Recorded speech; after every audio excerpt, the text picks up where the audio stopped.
शेतकरी कामगार पक्षानं ज्यांना मोठं केलं त्यांनी पक्षाशी गद्दारी केली। त्या गद्दारांना शून्य बनवण्याची ताकद प्रत्येक कार्यकर्त्यांमध्ये आहे। आगामी काळात स्थानिक स्वराज्य संस्थांच्या निवडणुका होणार आहेत। मतदान केंद्र स्तरावर काम करून मतदानापर्यंत पोहोचणं आवश्यक आहे। इंडिया आघाडीसह महाविकास आघाडीतर्फे आपण लढणार आहोत।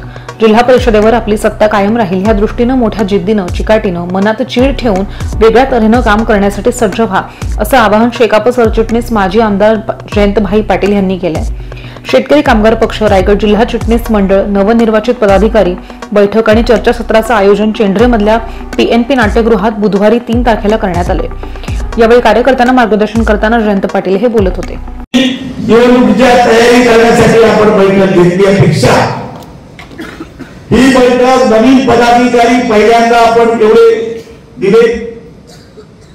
नवीन पदाधिकाऱ्यांनी नुसतं इथे येऊन भाषण ऐकायचं आणि जायचं ही गोष्टी मिळणार कोण किती मिळणार मला पाठ आहे।